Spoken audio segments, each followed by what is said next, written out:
Awesome. 6 girls. Amazing. Well, you're going to have a lot to say on this topic because your life has been full, clearly, with being a working mom, as a nurse, making a career transition, even through all of this, raising 6 girls. And ooh, we're gonna get some good topics and depth here. So, what we're diving into is this concept of losing yourself. And I know this applies to a lot of women. I've checked in with myself at some point in my life, like, where did all of me go? These hobbies, these things that I used to like, all I do is work and take care of kids. I remember I had a friend visit one time. She said, "So where you been hanging out?" I'm like, "What do you mean? All I do is work and take care of kids." And so Exactly. we lose the sense of, well, who am I, and what's my passion? What are my gifts? But tell me for you, what does losing yourself mean exactly? Yeah, so we got married and like a month after our 1 year anniversary, we had our first kid and basically kept having kids for a decade. And my husband and I would work opposite shifts from each other. And so I would go to work and then come home, and then he would go to work, and then we would just kind of tag in and out. And in the process, my husband kept quite a few of his hobbies. He likes to play basketball and collect baseball cards and things like that. And I just stopped doing everything that I enjoy because I thought, oh, I'm a mom now. I need to put them first. And then when I wasn't at home, okay, I'm a nurse. I need to put my patients first. And I just kind of lost what my interests were. And then too, like it shifts, right, as you get older.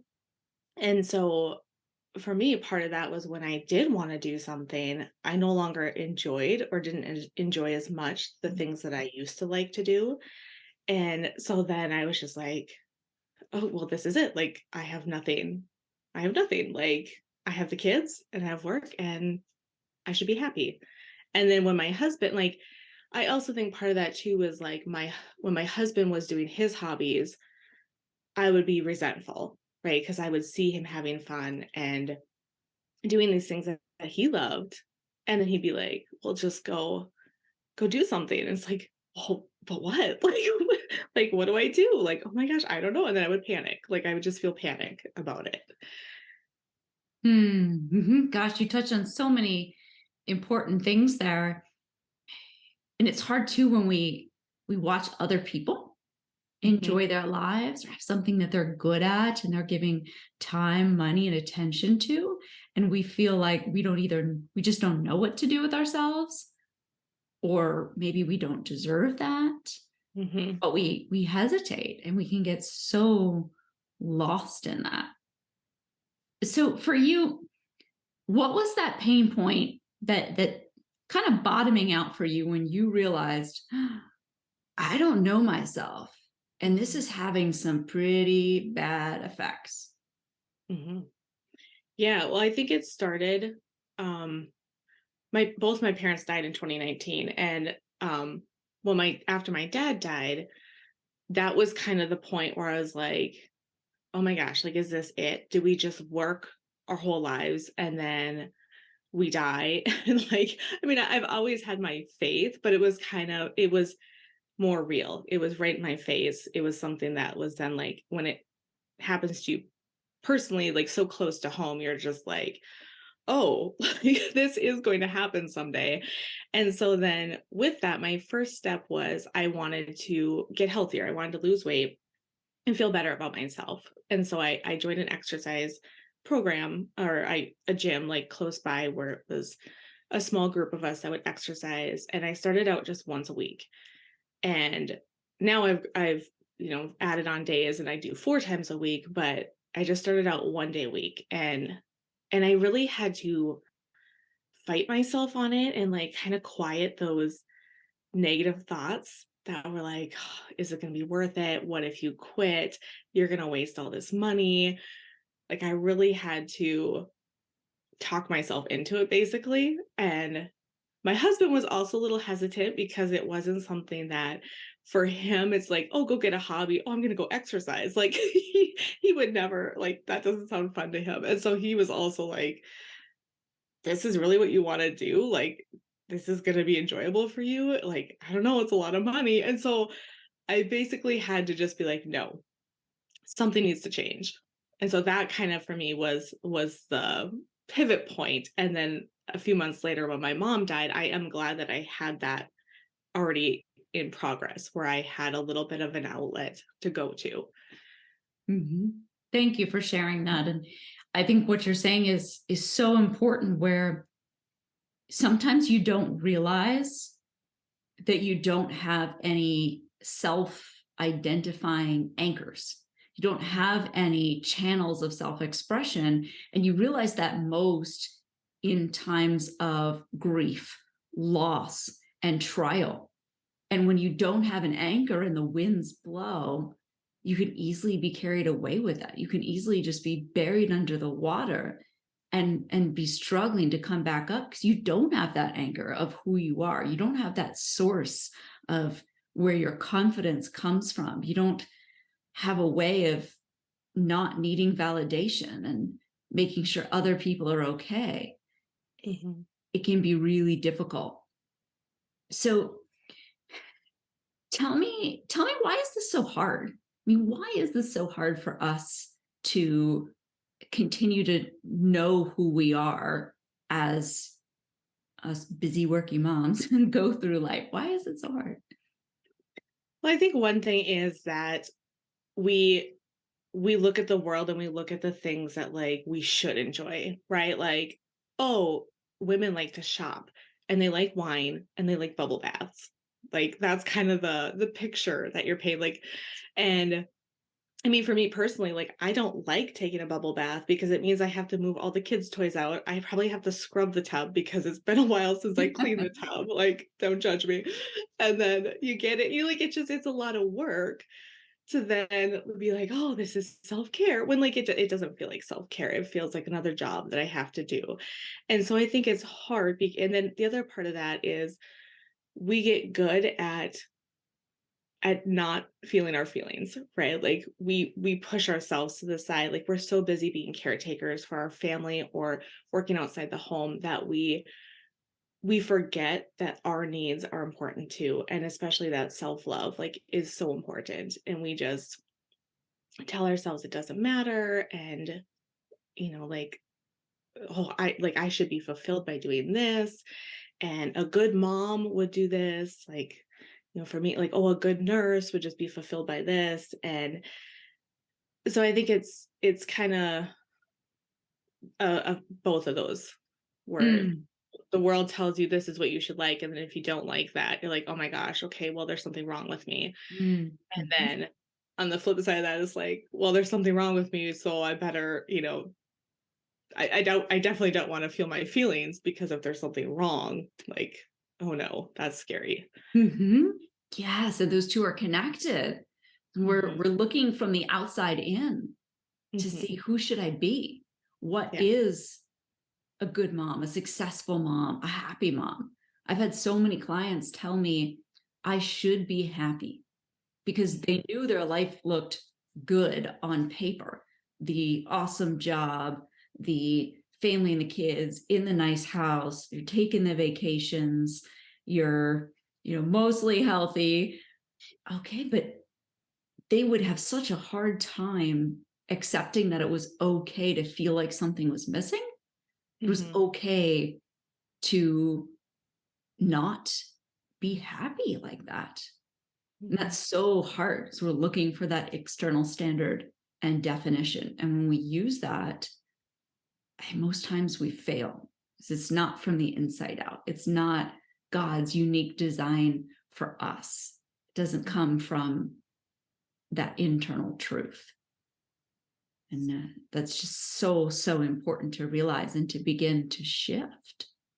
mhm, Tell me, tell me more about what this starts to cost you. And when you don't know yourself, you're not giving yourself care, you're stuffing down your feelings, suppressing whatever is negative because you got to keep running on the task treadmill. You are the glue holding it all together. What starts to be the cost of doing that? Yeah, I think a lot of the cost is like just the personal rundown feeling that you feel. And um for me, it was I just felt resentful towards my husband all the time. And I also like I would get so burnt out from nursing because, well, if that's what should fulfill me and it's not fulfilling me and I'm tired, like I just got burnt out.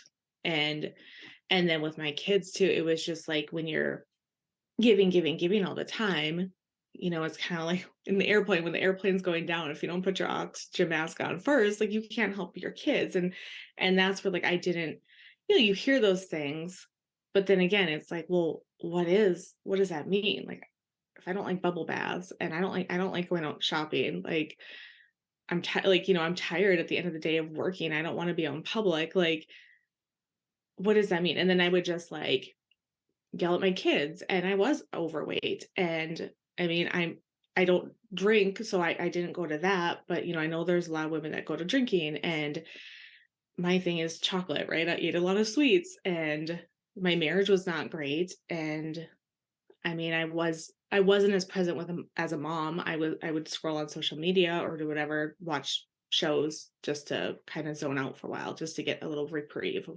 of my feelings and how what was happening.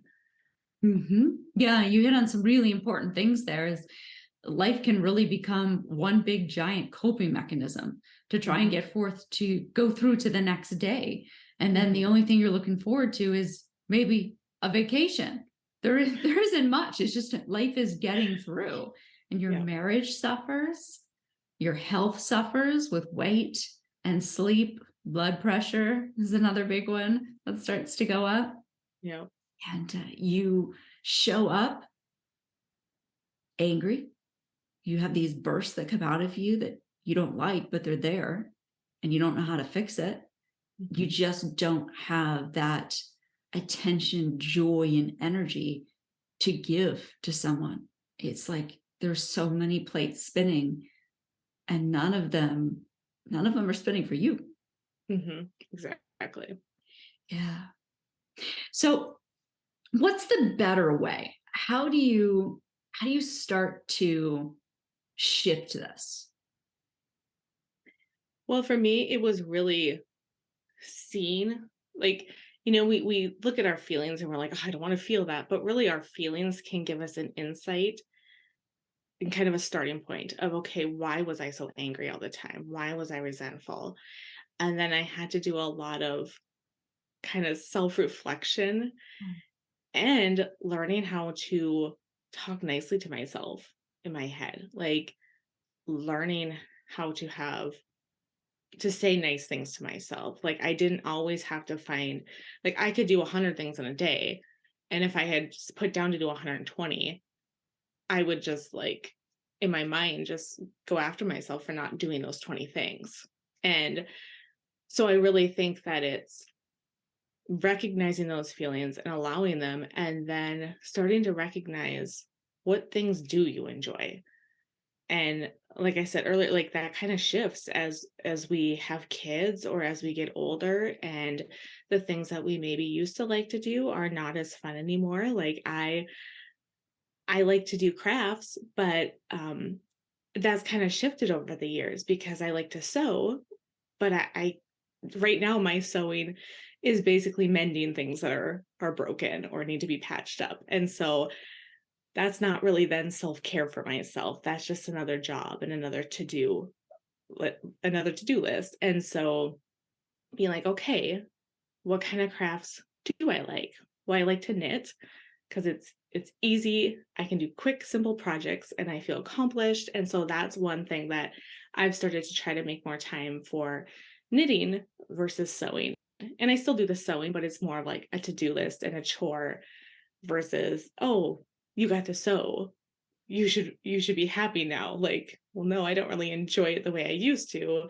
It shifted. And so now I try to say, okay, I really like to knit.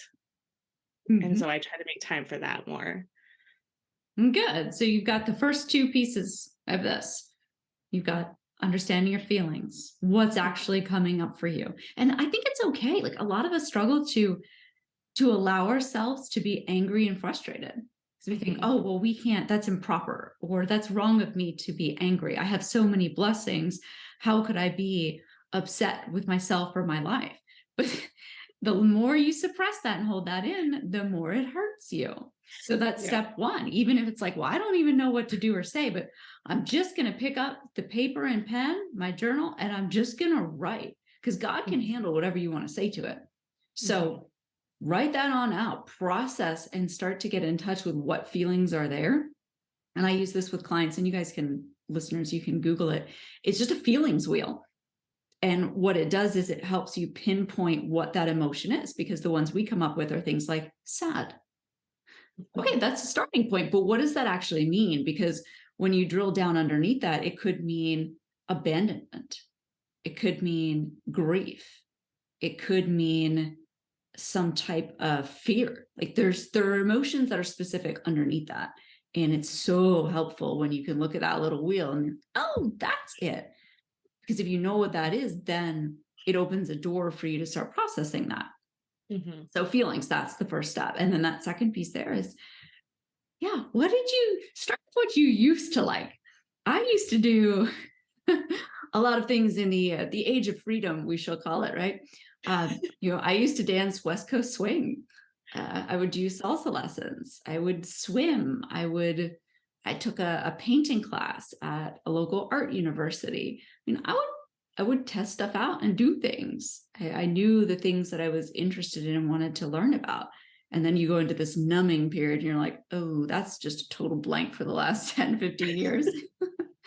And Yep. going back and starting with at least something that's easier to grasp is, okay, well, what did I used to like?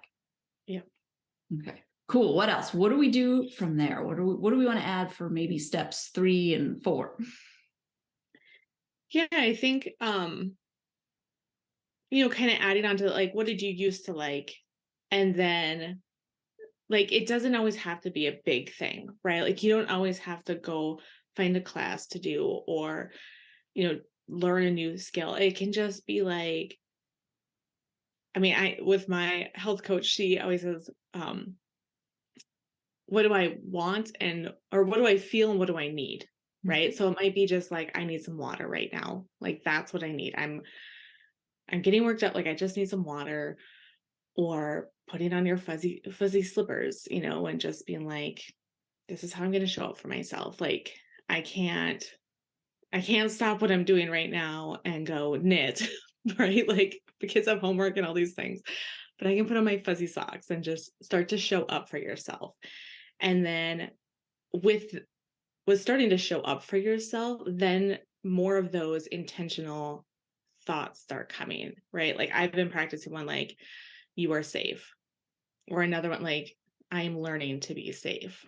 And safe just means like to me means I'm supporting myself right now. Like even if there's chaos around me, like I can manage my mind, I can manage my thoughts, I am safe. And, even like I said, drinking water, going for a walk, maybe going to bed a few minutes earlier. If you have a day off or just take a nap, just be like, I'm really tired. Like, I need a nap today. And just doing small things to start showing yourself a little bit more of that self-love and self-care. Mm-hmm. Yes, very good. And my listener friends, I want you to notice what Nichole is sharing with us here, because this aligns on exactly what I weave into pretty much all of my episodes here, is that when we're looking to shift, it's never just an action. There's also the mindset piece, which is actually the greater part. So Nichole's talking about checking in with yourself. What do I need? Saying something like, you are safe, giving a more positive message of how you're talking to yourself. Asking yourself, well, is this thought actually really true? Is this my only available thought to me right now? So there's thought work involved in this. And then there's also that behavior, what you can do small and in the moment, like fuzzy slippers or socks, or go get some tea, or take a 20-minute nap, whatever you can do in that moment.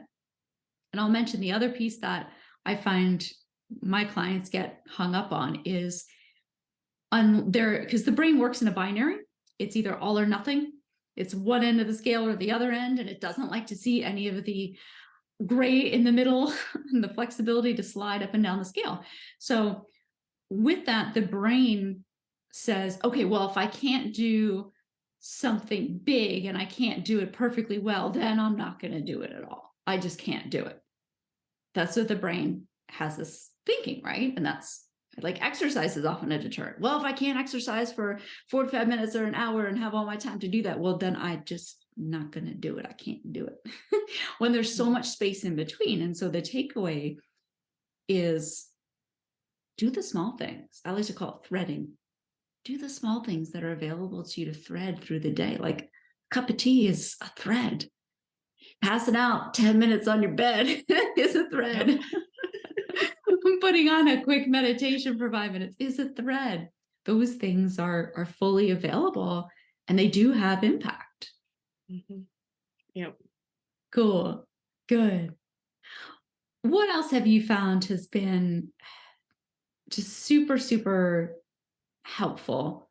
Whether it's a mindset or anything else that would really help someone go from feeling lost and not caring for themselves to valuing themselves and being clear on who they are and what they like. Yeah, I think the biggest thing that's helped me is to just start having awareness. Start having awareness of those feelings that are coming up. Start having awareness of the thoughts that are tied with those feelings. And you don't even necessarily have to like change your thoughts right away, right? Like just to be like, oh, there's that anger again. Like, why am I so angry right now? Or like, I mean, a big one for me was my husband would be like, oh, like if we had a date planned, like we would rarely go on dates. And if we did, he'd be like, well, where do you want to go eat? And I would just feel panic. And it's like, now I'm like, why do I feel panicked by that? It's because like, oh, I'm gonna fail. Like I don't know what I like. I don't want to disappoint him, right? All those thoughts are kind of tied with that. And so then it would end up like we would go someplace that I really didn't want to go because I was trying to please him. Or it was like we we would end up fighting because he'd be like, well, just tell me. And I'd be like, I don't know. Like I don't know. Like I just would panic and just spiral. But now it's like, okay. And again, go with those basics. Like, what did I used to like? Like what sounds enjoyable right now? Like if I really don't care, then be like, you know what, like I really want you to choose. Like I'm okay with anything.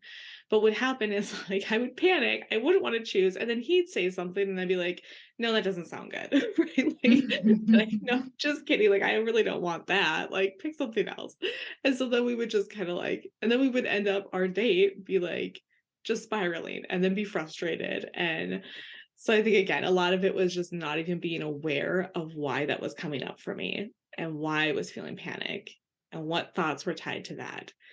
So just and now the more thought work I've done and the more I get familiar with those feelings is like, oh, there's that panic. Like, no, we don't need to panic. Remember, you're safe. We're just gonna pick food. Like, that's it. It's not a big deal. It's okay. Yeah, I love that. It just makes it so much more approachable, so much more simple without the blocks that we throw up. Like this is too hard. I can't do this. I don't know. It'll take up too much time. We're just breaking down the walls and keeping it simple. Yeah. Another thing that I love to help people know too is that who we are and what we like, it's not limited by current knowledge of ourselves. I know that everyone is this treasure chest of skill and interest. There's so much more in there that you don't know is there until you are in a situation, you choose to have an experience that brings it out of you. You may not know that. Gosh, I have a client she's a phenomenal writer. She writes beautiful shares that are so authentic and moving. And she never knew that that was a part of her until she decided that that was going to be a way that she's going to help people share her personal stories of life and trial and overcoming challenges. So there's things inside of you. It could be writing, it could be speaking, it could be creating something. It could be an aspect of a business. It could be anything, but it's in there. So what do you think about that? About knowing that there's a treasure chest still inside of you with more things to access and that are a part of how you can shine. Yeah, I love that because then it's like you shift into the mindset of curiosity and, Mhm. oh, let's see what's in the treasure chest instead of just being like, oh, this is how it is. This is where I'm at. Like, no, let's dig. Let's see what there is. Like, let's try new things. And I also like to tell people too, like it doesn't have, like you said, your brain likes to be all or nothing. And so we think, oh, well, I've become more aware of these things. And then it's, oh, I failed. Like it's not working. Cause that's, we can shift into kind of the opposite of like, well, now I've been working on my thoughts. I've been working on my feelings. I should never overreact again, or I should never panic again. It's like, no, you're still human. Like you're still going to have these things.